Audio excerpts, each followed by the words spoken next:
Hello everyone, कैसे हो आप सब लोग। आई होप आप सब अच्छे होंगे।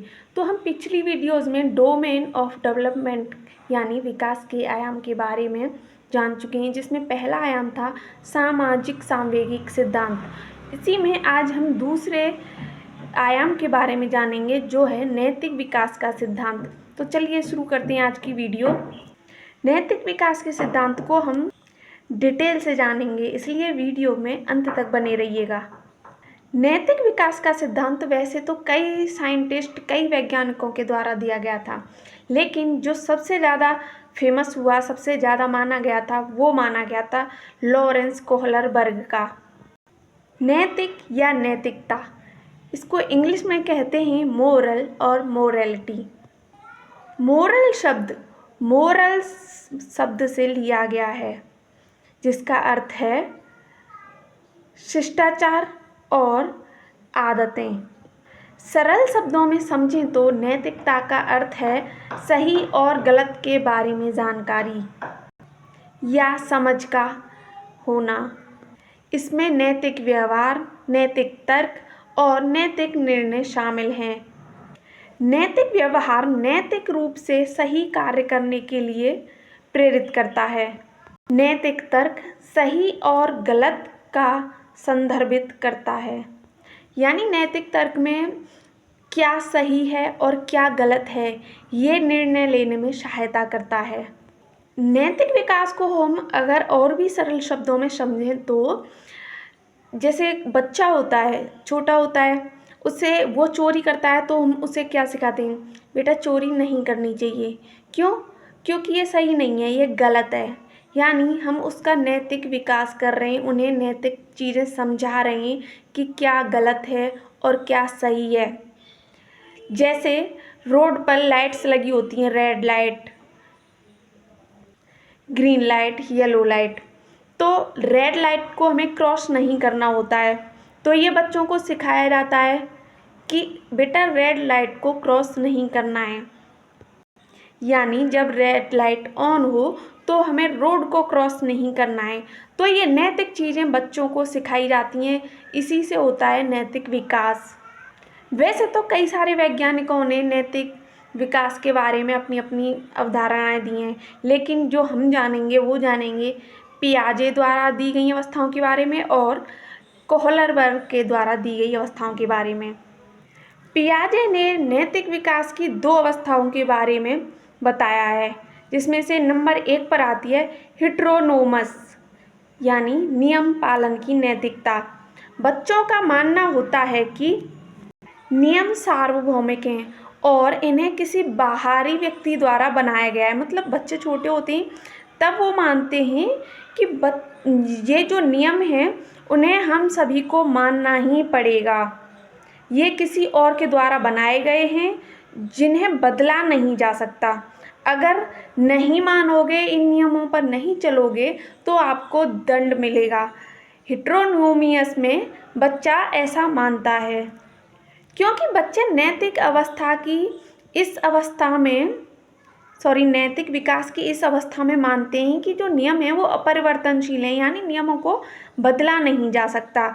अगर बदलोगे या नहीं मानोगे तो आपको दंड मिलेगा। जो दूसरी अवस्था पियाजे ने बताई है वो है ऑटोनोमस यानी रजामंदी की नैतिकता। इसमें बच्चा मानता है कि नियम सभी के लिए हैं, अगर नियम नहीं मान रहे हैं तो फिर उन नियमों को बदला जा सकता है। ऑटोनोमस अवस्था में बच्चा जब होता है तो वो ये मानने लग जाता है कि नियम सभी के लिए हैं। अगर नियम सभी के लिए मानने लायक नहीं है तो उन्हें बदला भी जा सकता है। चलिए अब जानते हैं लॉरेंस कोहलरबर्ग के द्वारा दी गई 3 अवस्थाओं के बारे में।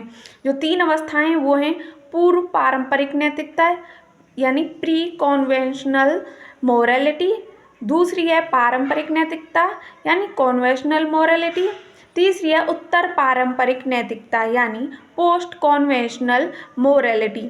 तो चलिए जानते हैं पूर्व पारंपरिक नैतिकता के बारे में। इस अवस्था में बच्चा अपने आसपास के लोगों से, अपने माता पिता, घर के जो भी लोग होते हैं, सदस्य होते हैं, या फिर आसपास के जो भी पास पड़ोसी होते हैं, उनसे सही गलत के बारे में सीखता है और दंड और पुरस्कार के आधार पर बच्चा अपना आचरण निश्चित करता है। आपने देखा होगा जब बच्चा छोटा होता है, अगर वो चोरी कर ले तो आप उसे दंड देते हैं और उसे डराते हैं कि अगर तूने चोरी की तो तुझे पुलिस पकड़ ले जाएगी, या फिर ये हो जाएगा वो हो जाएगा। तो बच्चा डर जाता है, फिर आगे से चोरी नहीं करता है। तो इस कम एज में बच्चा अपने जो नियम हैं उनको बनाता है, एक तो डर के मारे, दूसरा अगर उसे पुरस्कार दिया जाए, अगर तूने चोरी अगली बार नहीं करेगा तो तुझे ये गिफ्ट मिलेगा। तो इस अवस्था में बच्चा अपने दंड और पुरस्कार से अपने आचरण को बदलता है। फिर धीरे धीरे जैसे ही बच्चा बाल्यावस्था में पहुंचता है, वो समझ अपनी बढ़ाता जाता है। जो दूसरी अवस्था है वो है पारंपरिक नैतिकता। इस अवस्था में बच्चा समझता है कि अगर नियम समाज की भलाई के लिए नहीं है तो इन नियमों को बदलाया जाए। वो नियम बदलने की बात करता है कि अगर ये नियम हमारे लिए सही है, हमारे लिए हमारे काम के लायक है या फिर सही है, तो फिर सही है, नहीं बदलना। लेकिन अगर कोई ऐसा नियम है जिससे हमारा काम खराब हो रहा है, हमारे लिए सही नहीं है, तो उसको बदला जाए। पारंपरिक नैतिक अवस्था आमतौर पर 10 से लेकर 13 वर्ष के बच्चों में होती है।